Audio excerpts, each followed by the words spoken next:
Olá, bom dia! Começa agora o programa Fórum 11h30, neste sábado, 7 de novembro de 2020. Eu sou Drida Lorenzo. Eu sou Renato Rovai, que tal? Que tal, que Rovai? tal? Animado? Saladão, assim, lógico. Depois dessa Semana, vitória né, do Joe Biden, né? Apesar que cada hora eles vêm com uma história diferente, né? Agora apareceram votos que vêm do exterior para a Geórgia, estão aí, mas é isso, né? Lembrando que este programa é gravado, então mil coisas podem ter acontecido em 24 horas. Mas hoje a gente recebe aqui no nosso programa a filósofa e escritora Márcia Tiburi, que está lançando um livro, Como Derrotar o Turbo Tecnomacho Nazifascismo. Olha só. Ou seja, lá o nome que se queira dar ao mal que devemos superar. Exatamente. Então vamos subir a Márcia, que vai bater um papo aqui com a gente sobre o livro e sobre a derrota do Trump. Olha aqui, vou pôr o livro, certo? Aqui, editora Record. Ele pode ser... A Márcia vai explicar melhor. Vamos saber a Márcia. Vamos subir a Márcia. Olá, Márcia. Oi, gente. Onde eu compro? Na Amazon ou em outras livrarias menorzinhas? Compra nas livrarias menorzinhas e quem for comprar na livraria Leonardo da Vinci ganha um autógrafo que eu fiz. Acreditem, o pessoal tem ideia para tudo. Estou fazendo 400 autógrafos exclusivos com fofuras e belezuras e arrumadinhos. Isso aqui, a livraria Leonardo da Vinci, eles te mandam isso aqui, você pode colar no livro. Só não dá para eu saber quem é o nome da pessoa, né? Mas se mandarem pelo e-mail ou por algum meio de comunicação, eu posso botar o nome também.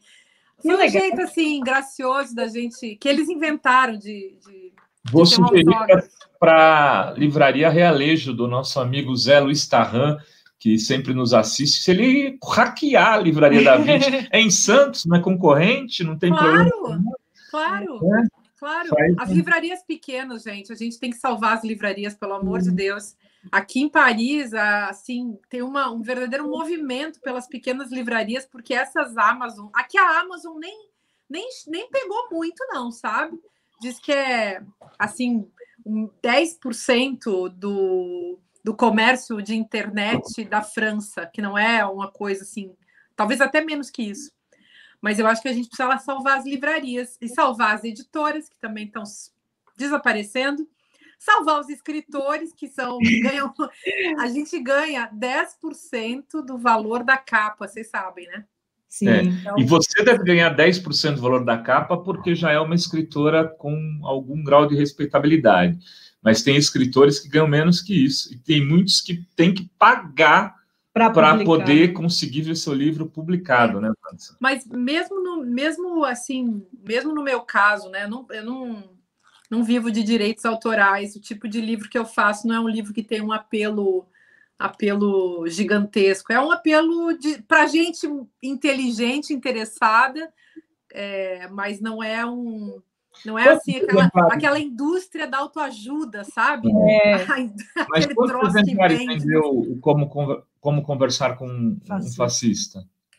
Olha, ele não vendeu muito, não. Ele teve mais fama do que... Não, é verdade, ele teve mais fama e foi mais pirateado do que vendido. Mas eu não acho ruim ser pirateado. Só que a editora e óbvio, as livrarias não gostam tanto, porque eles dependem muito desse dinheiro, né? Eu não vivo... Eu vivo das minhas aulas, claro, o dinheiro dos direitos autorais, quando vem, eu fico feliz, mas ele é não é uma dinheirama, assim, de jeito nenhum. É uma pena, eu gostaria que fosse mais dinheiro, porque eu pudesse viver disso, mas não é o caso, infelizmente. Eu achei que tinha vendido muito como conversar com um fascista, porque uma coisa que eu não deixo esquecer, meu tio, meu padrinho, meu querido Valdemar Fernandes Raia, chegou um dia em casa e falou assim: Renatinho, não sei se... tem uma escritora, ele pegou um papelzinho, tirou do bolso, Márcia Tiburi, Como Conversar com Fascista. Esse livro aqui eu não achei aqui, deve ter ido numa livraria grande lá de Santos, não. você conseguiria esse livro para mim? Eu falei, agora. Vou comprar agora para você. Que legal. Tá entrando. Eu acho que ele vendeu, assim, tipo, 35, 40 mil exemplares. É uma quantia bastante grande no Brasil. É grande, mas não é assim um negócio, né? Quando você vê aqueles livros de autoajuda que vendem 1 milhão de exemplares, 500 mil exemplares. Mas esse livrinho feminista, o Feminismo em Comum, também, ele vende bem, assim, porque ele é muito baratinho. E porque, claro, ele faz uma conversa, digamos que aproxima o público também, né?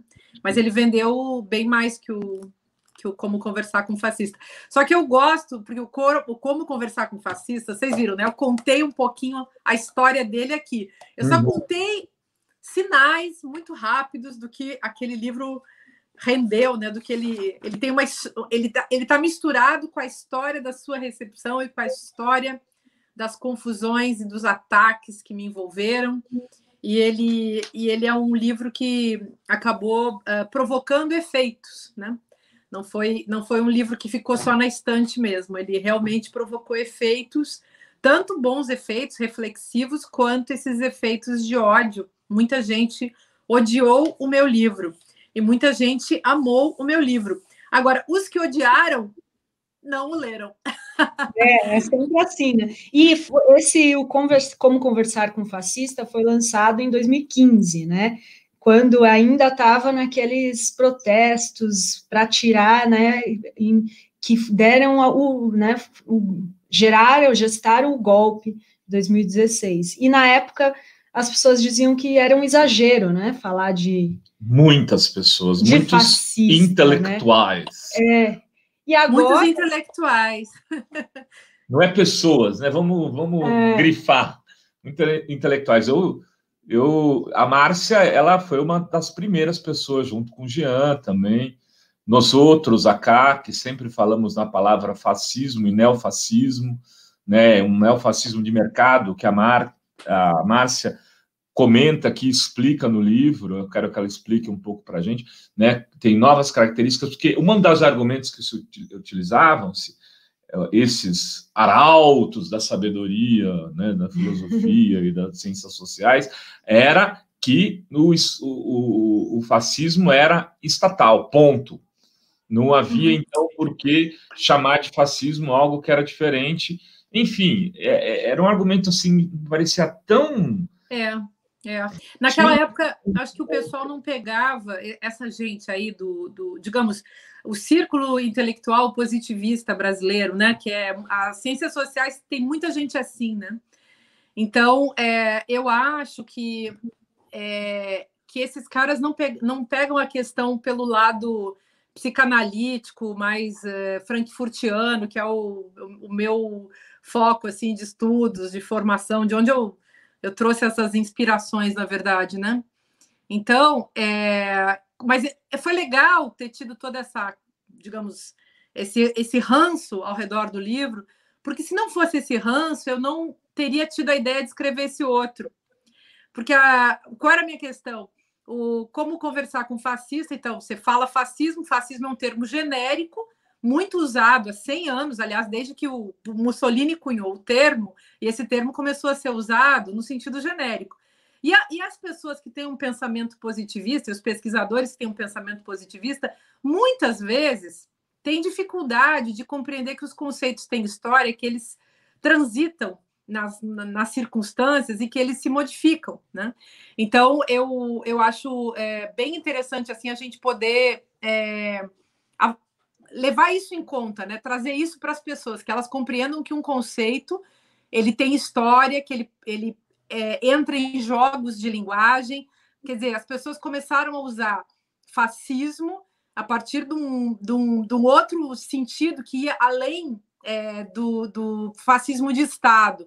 E o Adorno, que é um bom teórico para entender isso, ele fala desse fascismo em potencial, que era o assunto do meu livro lá, do Como Conversar com o Fascista, e fala que as sociedades tendem a fazer essa passagem, como aconteceu na Alemanha, como nos Estados Unidos também, porque a pesquisa do Adorno, sobretudo, é em relação aos Estados Unidos, ou seja, ele estava falando, nos anos 40, falando de um fascismo americano, que já estava lá.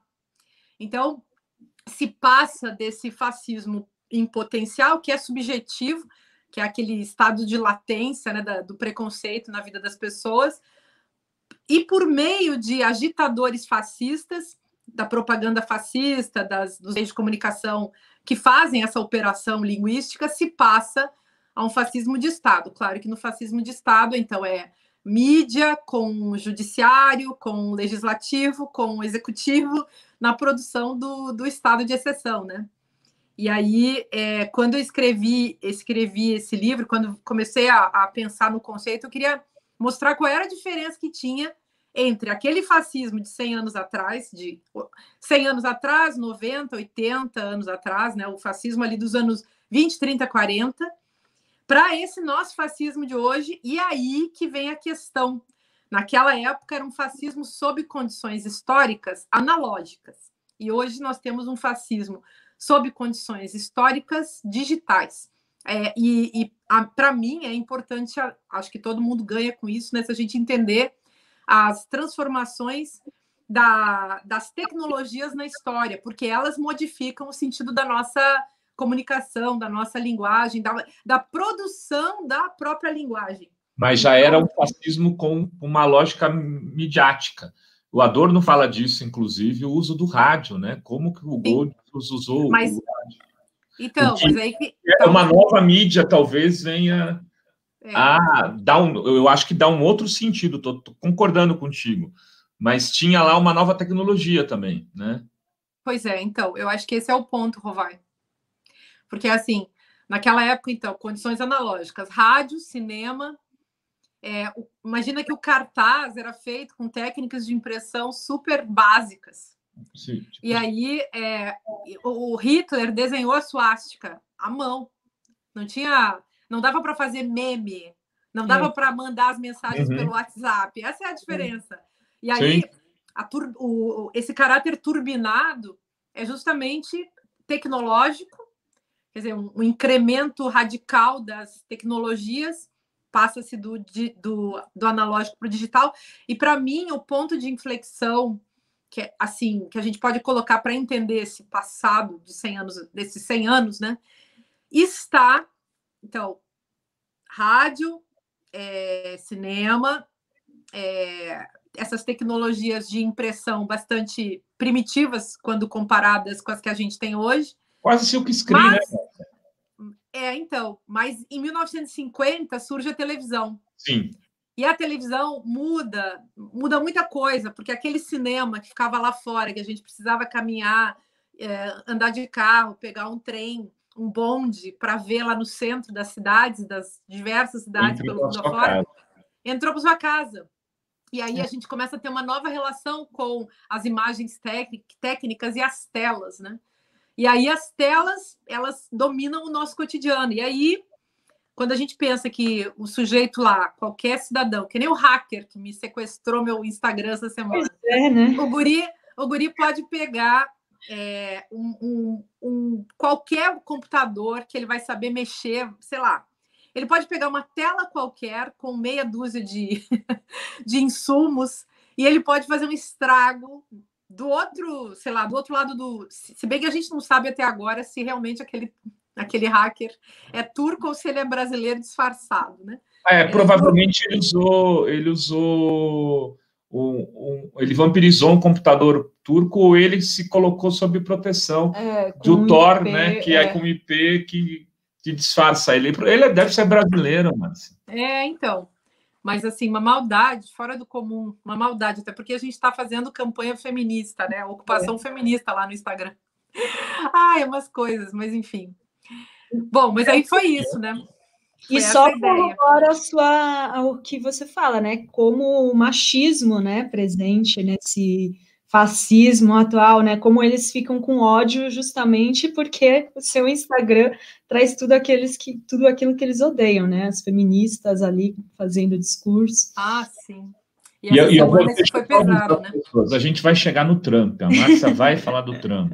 Vamos falar. Então, o livro fala bastante do Trump. Fala, mas a pergunta da Adri é muito pertinente, porque essa ameaça do macho aparece depois aqui nessa eleição do Trump e começa a aparecer nas pesquisas também aqui do Brasil. O Trump perdeu a eleição porque os Estados Unidos têm uma participação de 52% de mulheres. Se ele tivesse de 48%, ele perdia, provavelmente, viu? Se fosse ao contrário, ele perdia a eleição. A votação dele, a expectativa de votação dele entre o público feminino era mais de 60%. Né? Aqui no Brasil tem acontecido a mesma coisa, a gente tem as pesquisas, está saindo a pesquisa Fórum agora nova, e a avaliação do Bolsonaro, se for só entre mulheres, ela é ruim. Ela não é boa, mas queria te ouvir nisso, Márcia, porque... Não, bom, é um assunto importantíssimo.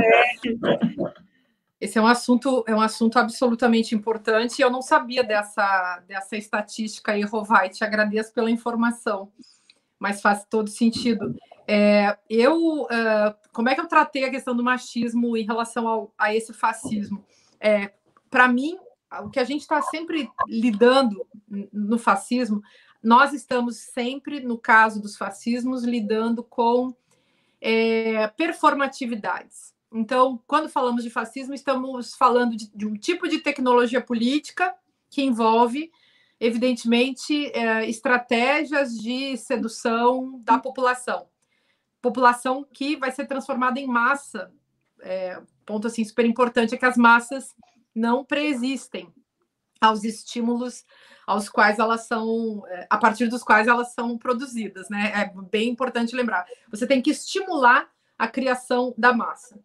E aí vai se criando também essa massa fascista, é uma massa machista, e o machismo ele se tornou um elemento cênico mais importante do que era em 1930, até porque hoje, depois de todas as ondas feministas, o machismo já está bastante mais desconstruído.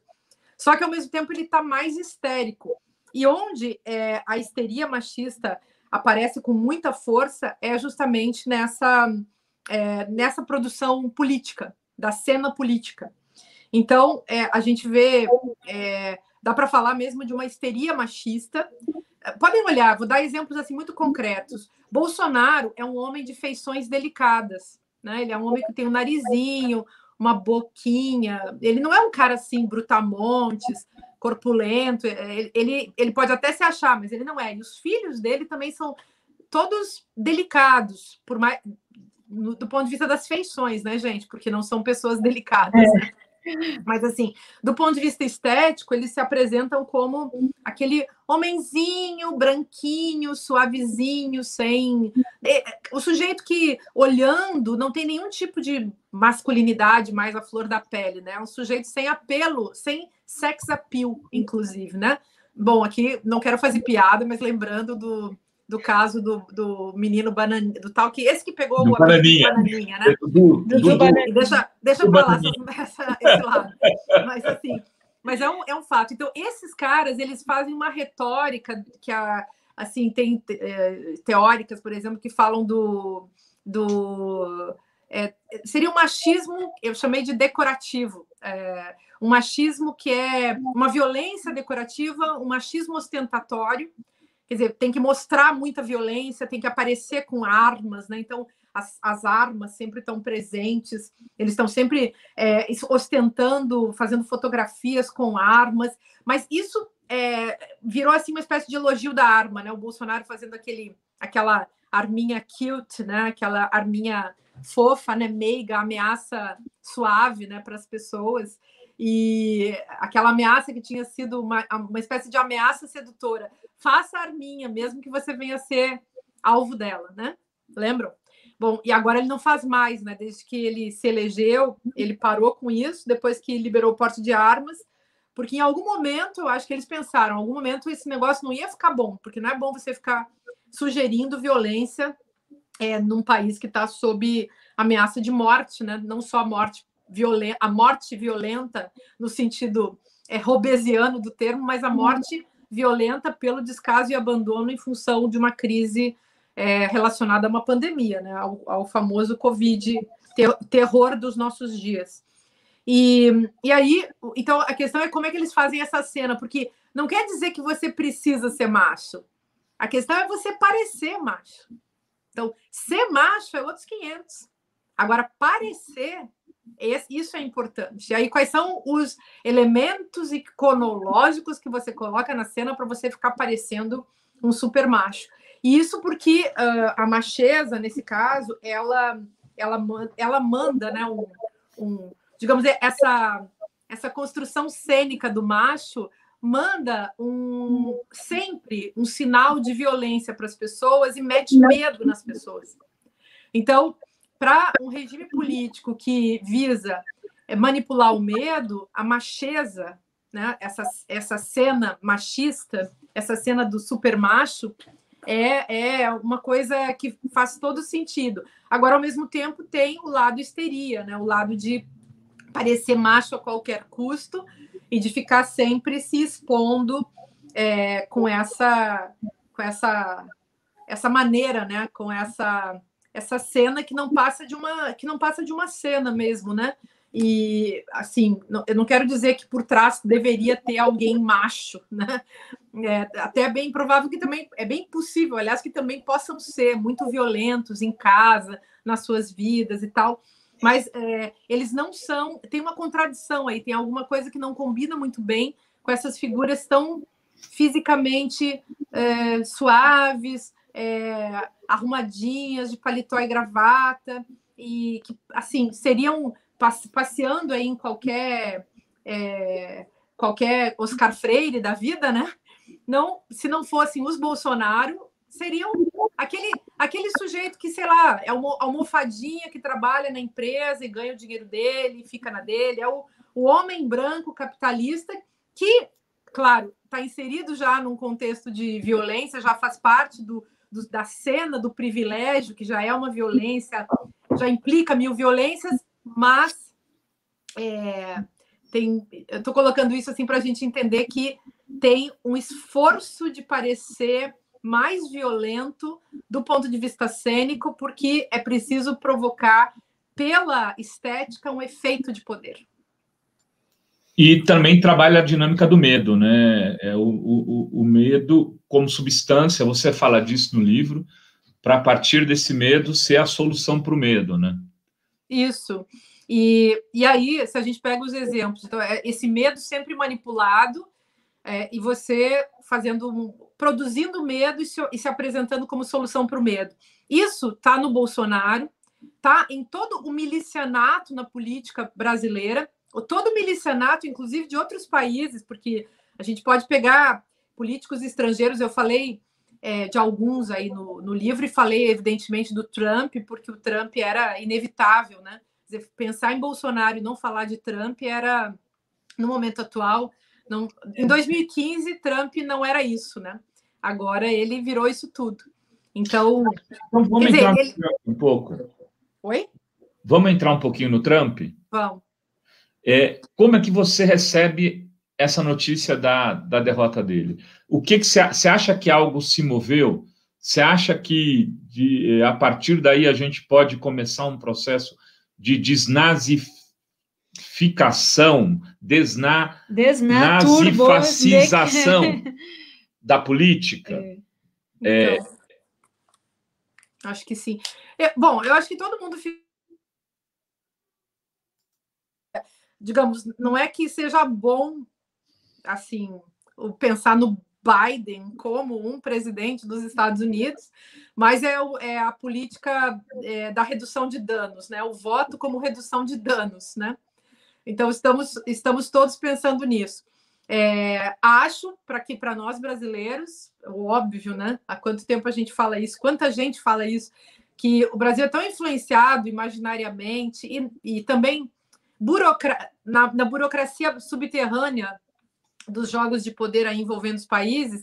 O Brasil é muito influenciado, o Brasil é instrumentalizado pelos Estados Unidos, mas também tem essa esfera do domínio imaginário. Então, eu acho que é maravilhoso que o Biden tenha ganho lá, porque agora Bolsonaro vai realmente se enfraquecer muito, corre o risco de derreter. Então, dependendo do clima que se implante nos Estados Unidos nos próximos 2 anos, Bolsonaro realmente não terá futuro. Aliás, a gente tem que torcer pela democracia na maior parte dos países, porque o sentimento em torno da democracia, seja ódio, seja amor, ele é contagioso, gente, porque as massas humanas funcionam por contágio. Então, o que acontece com uns vai acontecer também com os outros, porque nós nos afetamos nacional, municipal, nacional e internacionalmente. Nos afetamos no sentido da troca dos afetos, mesmo dos climas afetivos que são implantados nas sociedades. E aí, nesse caso, temos que cuidar, porque a extrema-direita está totalmente organizada pelo mundo afora, organizada junto com o neoliberalismo, seguindo em frente, fazendo com que, patrocinando toda uma ideologia, o avanço de uma ideologia espúria e antidemocrática pelo mundo afora, né? Agora, Biden é uma figura cheia de problemas, um político também, digamos, que está longe de ser o ideal para qualquer país, mas considera... É que nem a gente no Brasil, né? Hoje, talvez a gente preferisse ter, no lugar do Bolsonaro, será que a gente preferia ter um Alckmin? Engraçado, né? Mas o Biden é o Alckmin. É o Alckmin. Desse tipo, picolé de chuchu, assim. Muito picolé de chuchu. Eu falo isso para Heloísa Vilela. Eu acho ele um picolé de chuchu como Alckmin. Ele agora, então... O Trump pode ter sido, né, derrotado, mas o trumpismo, né, essa galera que vai ficar falando que é fraude, eles vão continuar bem fortes, né, como um grupo, inclusive armado, né? Como que você vê essa força desse trumpismo que vai ficar mesmo sem o Trump na presidência? E aí eu queria juntar e dizer se você enxerga alguma coisa desse sentido germinando na Europa, em especial na Alemanha. Eu sei que você não está na Alemanha, mas se você tem relatos aí. Aqui mesmo, na França, tem toda uma preferência por Le Pen. Tem muitos apreciadores e defensores de Le Pen. E todos os países da Europa tem uma extrema-direita que está avançando. E aí que está o problema. A extrema-direita não está avançando por nenhum motivo que não seja orquestrado e organizado pelos donos do capital, do grande capital internacional. Então, tem muito patrocínio. A esquerda não vai para frente, gente, também porque não tem patrocínio. Então, a gente só conta com a boa vontade das pessoas. E só conta com o amor que as pessoas têm no coração. E por mais que você possa ter muito amor no coração, às vezes falta estratégia. Você vai cuidar da sua vida, né? Olha, eu tô aqui dando aula, cuidando da minha vida. Eu não posso estar aí no Brasil, eu não tenho patrocínio para fazer política no Brasil, por exemplo, né? E eu e todas as mulheres, ou a grande maioria das mulheres que hoje estão fazendo campanha política na base do seu, como tanta gente de esquerda, na base das suas economias, se tem, né? Alguma, de vez em quando. Então, mas eu estou colocando isso não é nem porque eu acho que a esquerda tivesse que ter dinheiro. Aliás, eu sou bem a favor de uma reforma política que mexa profundamente na estrutura de financiamento da política, de todas. Acho que a gente tem que mudar muito o sentido, o salário dessa gente que faz política. Sou muito a favor de se ganhar um salário de professor, como é aqui na Europa. Você vai lá quase todos os países, pelo menos os que eu conheço, você ganha muito pouco. Você não tem assessor, você se vira, faz aí tudo. E já que você escolheu isso, professor também, se vira. Vai lá e faz tudo que você tem que fazer. Não vai ter ninguém te resolvendo os teus problemas, né? E te assessorando, assim, com tantas regalias, digamos assim, como a gente tem no Brasil. Eu sei que eu estou falando isso e vai ter vários amigos e companheiros e companheiras que vão dizer: Márcia Tiburi, você não devia falar uma coisa dessas, mas... Sinto muito, eu falo sempre o que eu penso e eu realmente acho que a gente tem que mudar radicalmente o sentido e o sistema político no Brasil, né? Mas, Então, e queria voltar a falar um pouco aí do Trump nessa história, porque, como a Adri perguntou e o Rovai estão colocando, vocês dois estão colocando uma coisa super importante, que é a gente entender se isso vai continuar. É que nem o bolsonarismo, é muito maior do que o Bolsonaro. O Bolsonaro chega a ser um sintoma de uma cultura política, e não só de uma cultura política dos partidos, com todos os seus vícios, mas também uma cultura política que envolve a população brasileira capaz de jogar o seu voto na descarga, né? Capaz de jogar seu voto no lixo, como fez ao votar nessas figuras aí, tais como Bolsonaro e assemelhados, né? Porque a gente tem um Bolsonaro, mas vai cair o Bolsonaro um dia e a gente terá muitos outros candidatos a Bolsonaro pleiteando seu lugar. E a mesma coisa em relação ao Trump. Infelizmente, os Estados Unidos são um país de tradição autoritária. Estava citando antes o Adorno com aquela pesquisa que é dos anos 40 sobre o fascismo nos Estados Unidos. É um país que o páreo, né, a disputa está numericamente muito assustador. Pensar que uma grande, quase todo mundo nos Estados Unidos gosta tanto do Trump assim, quer dizer, apoia um cara como esse.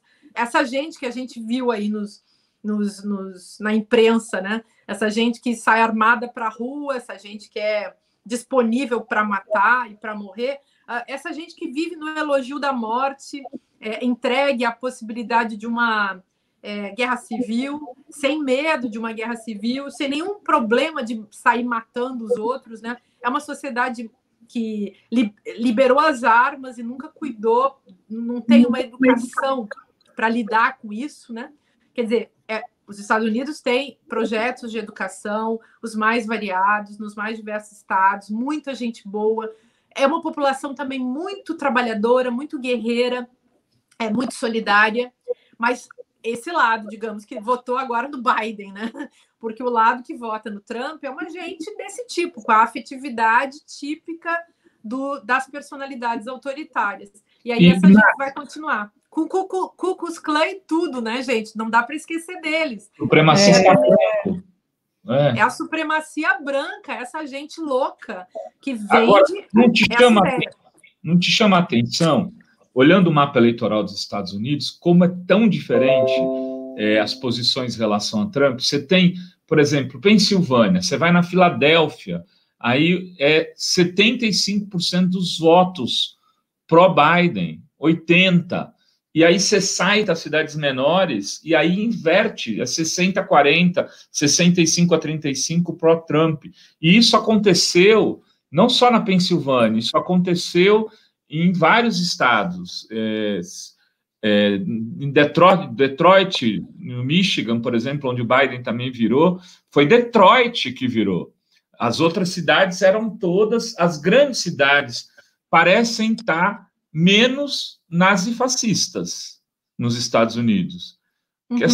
E essas cidades que não são rurais, muita gente fala, não, cidades rurais, elas não são rurais, às vezes são cidades, inclusive, abandonadas pela indústria, né? Em alguns lugares, assim, menores, tem aquela vida ligada a pequeno comércio, aos aposentados. Essas cidades, elas estão nazificadas. E acho que no Brasil esse conteúdo também existe um pouco.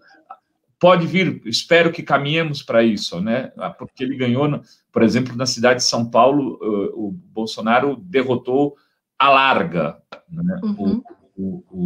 E no Rio de Janeiro também, o Haddad, né? Uhum. Agora, vem cá. Aí que tá, você falou de Detroit, por exemplo, uma cidade que foi destruída por um tipo de desindustrialização absolutamente louca, uma oferta tipicamente capitalista, ou seja, usou, abusou, fez tudo o que queria sem nenhum tipo de limite, depois abandona, deixa morrer, amíngua. E, quer dizer, isso que se faz com o corpo do escravo, se faz também com o território, com a cidade, né? Quer dizer, se explora o corpo do trabalhador, como se explora a terra, como se explora a industrialização de uma cidade, a força dos trabalhadores de uma cidade, depois se abandona também esse espaço, a míngua, né? Então, as pessoas têm que fazer alguma coisa com isso. Ou elas vão se revoltar contra isso, ou elas vão aderir a isso.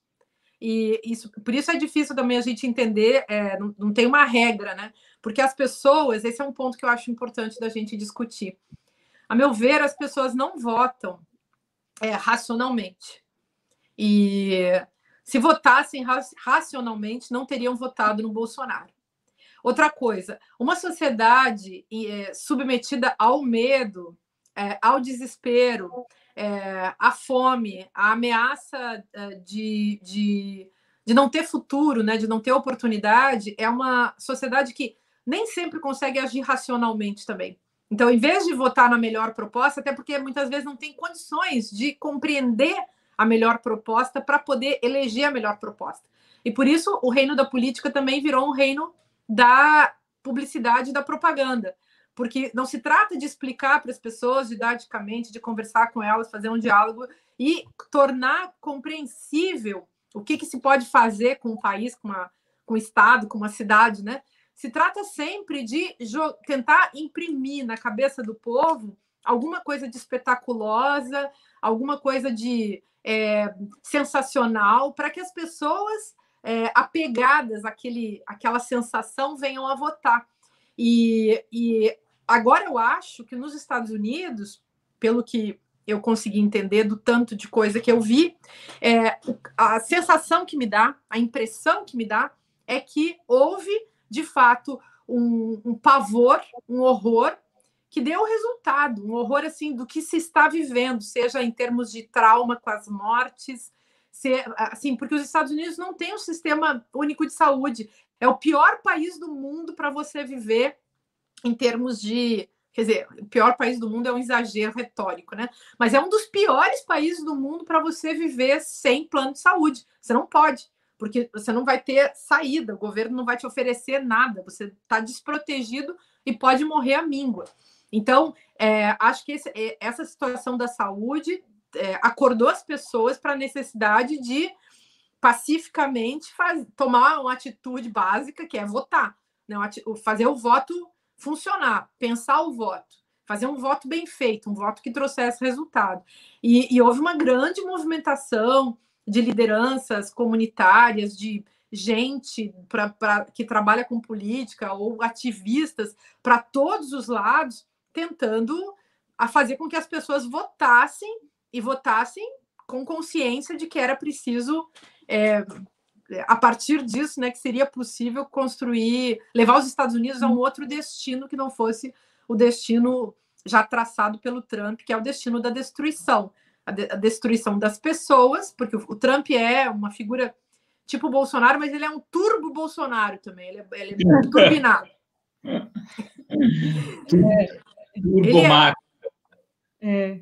E agora, por que esse discurso baseado no ódio, né, do Bolsonaro aqui, do Trump, lá nos Estados Unidos, do Trump, né, sempre o ódio ao latino, ao negro, à mulher, por que ele encanta as pessoas? Uhum. Então, Adri, eu tenho uma teoria sobre isso, que é assim, a coisa é a seguinte, você tem que provocar medo, e o Bolsonaro é muito bom nisso. A gente pode chamar essa política zumbi, vampiresca, ela é especialista em causar terror nas pessoas, pavor. Aliás, pavor é um termo do vocabulário de Bolsonaro. Naquele famoso 17 de abril de 2016, ele fez o elogio de Ustra e falou que Ustra era o pavor de Dilma Rousseff. Naquela hora, ele acionou um código, o código fascista, que coloca umas pessoas em estado de alerta, apavoradas, em geral as pessoas que têm um sentimento democrático, que já carregam em si uma forma democrática de encarar a vida, ou seja, são subjetividades que funcionam com regimes de pensamento e de afetividade democráticos, mas, naquele dia também, ele conquistou essas pessoas que têm, digamos, uma tendência autoritária de pensamento. Mas qual é o jogo? Colocou todo mundo sob o medo. Só que os democráticos reagem ao pavor sentindo um tipo de medo que eles querem superar. Então, ele está nos assustando, mas a gente precisa sair daqui, a gente precisa ultrapassar isso. E os autoritários fazem o quê? ao sentirem muito medo e muito pavor, em vez de tentarem escapar do seu algoz e encontrarem saídas para essa situação difícil, esses indivíduos tentam se associar com o seu algoz, tentando enviar para esse algoz uma mensagem que é astuciosa e que é a mensagem do mimetismo. Então, é como se eles tentassem ficar iguais ao seu algoz para dar o seguinte recado: olha, meu assassino, eu sou igual a você, não me mata não precisa. Você é branco, você é homem, você é poderoso, oligarca. Eu sou preto, sou gay, sou mulher, sou pobre, enfim, não importa.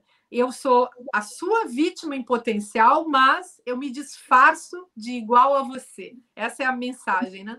Então, é um procedimento mimético. Você tenta ser igual ao seu algoz para mandar para ele uma mensagem dizendo que você não precisa ser morto por ele, porque você está junto com ele, porque você é igual a ele e você pode ajudá-lo no seu projeto. Mas essa pessoa está igualmente apavorada, porque ela sabe, no fundo, ela sabe que ela é uma vítima em potencial. Gente, a gente pode se enganar, mas o nosso inconsciente não nos engana. Então, assim, o nosso inconsciente pode ficar travado, a nossa consciência pode não alcançar, mas o nosso inconsciente sabe muito bem onde é que ele está se metendo. E é bom, por isso, a gente ter consciência sobre os nossos medos e pavores. Porque é nesse lugar que nós estamos submetidos a um grande jogo de linguagem envolvendo o medo. É um filme de terror atípico, gente. Algum de vocês imaginaria algum dia Bolsonaro e Trump e esses vários outros ogros da política, esses zumbis todos espalhados pelo mundo, vocês imaginariam esses caras no poder? Pois é pesadelo. A sensação de pesadelo e distopia nesse momento é pesadíssima e combina, inclusive, com o clima ecológico, né? Vou dizer assim, o clima ecológico que envolve, inclusive, a presença desse vírus em nossas vidas, né? Dessa pandemia. Então, a gente está realmente dentro de um filme de terror. E só poderemos sair disso com muito cuidado, muita ciência, muita arte, muita paciência, muita boa vontade. Pois é, como nos salvarmos, né? Eu queria fazer essa pergunta que a Adri fez dentro de um contexto, trazendo um contexto de um artigo, um comentário que a Adriana Diaziga mandou para a gente, falando que quando teve aquela história da governadora de Florianópolis, de Santa Catarina, cujo pai é nazista, defende nas aulas, ela me explicou, que eu não sabia, que havia uma organização muito grande de nazistas lá em Santa Catarina e no Paraná, e que eles foram subjugados pelo Getúlio. Quando o Getúlio sai dali do namoro com Mussolini e tal, ele impede que a mídia do Sul, aquela mídia, continue falando disso, proíbe os jornais da época. Fez-se isso e nunca mais se tratou da questão. Aí ela comparava com a Alemanha, ela diz, olha, lá na Alemanha houve um processo de desnazificação. Foi feito todo um trabalho cultural, educacional, enfim, psicológico, como você coloca, para que as pessoas fossem desnazificadas. E é por isso que eu falei que eu queria incluir na pergunta da Adri como sair disso, e se você acha que passa por isso também. Então, passa por isso. Qual é o nosso problema? Que a gente, primeiro, para poder sair da coisa no nível mais profundo, a gente precisa tirar esse nível aí superficial do processo. Superficial no sentido de ser a casca, né? Quer dizer, o sintoma. Então, a gente precisa derrubar o Bolsonaro. Essa é a questão. Então, seja com impeachment, que seria melhor até, porque aí daria um sinal também para a cultura de que a cultura teria a chance de assumir o seu erro, a cultura política teria a chance de assumir o seu erro, reconhecer o seu erro e mudar. Mas, infelizmente, os homens que estão no poder hoje, eu falo homens porque são homens mesmo, não são não são só um grupo, é um grupo de homens, né? Eles são bolsonaristas, mesmo o Rodrigo Maia. O Rodrigo Maia é uma figura que podia fazer alguma coisa, mas por que não pode? Não pode porque é bolsonarista. E de vez em quando, claro, faz aquela cena, diz que não, faz um... Mas é jogo para torcida, porque no fundo eles são profundamente bolsonaristas, e o bolsonarismo, nesse caso, seria um nome, inclusive, que a gente pode dar para o nosso fascismo brasileiro. Porque Bolsonaro é só a cereja podre desse bolo, né? Evidentemente. Então, nós vamos precisar derrubar isso, então, seja por um impeachment, seja na próxima eleição, se tiver Brasil até lá. Quer dizer, o que para não ser tão pessimista, né? Porque a gente está falando sério aqui, o que sobrar do Brasil, até lá. E a gente está sofrendo muito, né? Sofrendo uma desmontagem muito radical, né? Que talvez deixe muito pouca coisa mesmo para a gente daqui a pouco. Mas depois disso, então, derrubando isso, a gente tem chance de construir uma educação e uma cultura institucional que seja capaz, então, de não deixar o fascismo se repetir. Mas, aliás, o Adorno, né, que eu cito tantas vezes, naquele livro chamado Educação Após Auschwitz, ele fala, olha, a primeira coisa que a educação devia se preocupar na vida é de fazer com que o nazismo não volte. Mas, aí ele fala, só que o nazismo, né, porque para ele era ele falava de Auschwitz, né, como uma metáfora, né, isso não para de se repetir pelo mundo afora.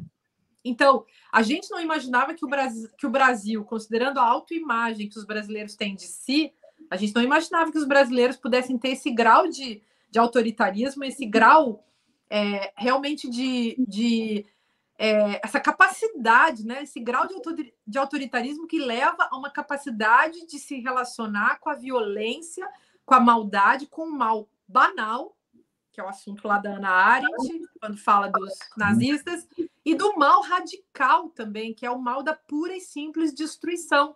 Porque o Trump e o Bolsonaro não são, que nem o Eichmann em Jerusalém, só umas figuras obedientes e capazes de fazer a maldade e serem bons funcionários de um regime de extermínio. Eles são os próprios CEOs, né? Eles não são o operário, eles são os mentores disso também, em que pese que Bolsonaro não faria nada disso sozinho, em que pese que Bolsonaro pareça um oligofrênico e realmente tenha várias lacunas cognitivas bem sérias, mas ele é exímio, um exímio produtor disso que nós estamos vendo em termos de produção política. Ele é um exímio produtor de estupidez, de ignorância, de frases que estimulam, de ideias que estimulam essa produção toda. Ele é o personagem perfeito para essa cena. A responsabilidade dele não é menor só porque ele é um marionete. Ele é um marionete ativo, a meu ver. Um marionete que participa da criação dessa miséria política toda. E para sair disso, sem dúvida, um outro projeto de país. Precisamos.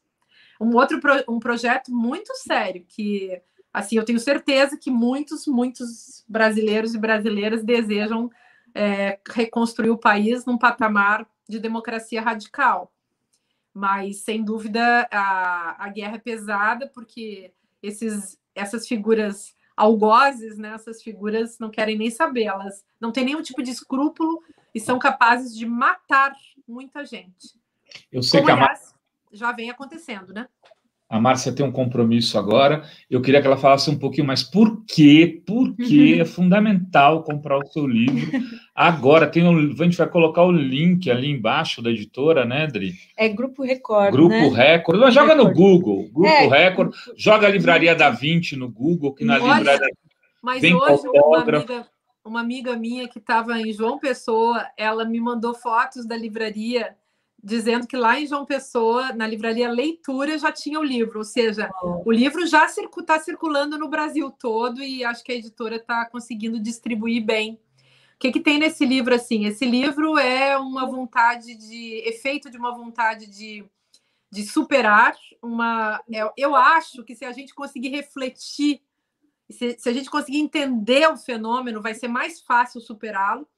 Eu também acho assim que na minha vida, todas as vezes em que eu estive sofrendo e continuo, eu sempre leio para me curar e escrevo também para me curar. Então, eu escrevo livros assim, esperando que as pessoas, quando peguem o livro, que aquilo faça diferença nas suas vidas, né? E por isso também que eu resolvi escrever com esse título, dizendo, gente, o monstro é esse. O nome do monstro pode ser esse.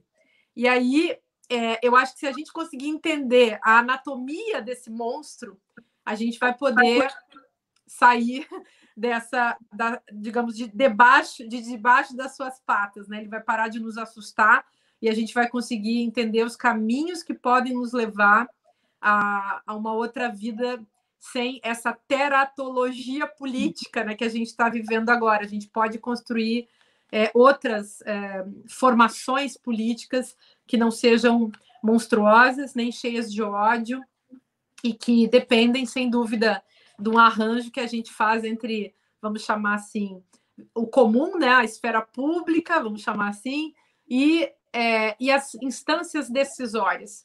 No Brasil, tudo isso vai muito mal, mas nós temos que nos mover. Nós, indivíduos, coletivos, grupos, partidos, movimentos, onde a gente puder fazer aliança com as pessoas para a produção de uma democracia real e radical, eu acho que a gente deve seguir. Aí os livros vêm para quê, né? Os livros vêm para iluminar.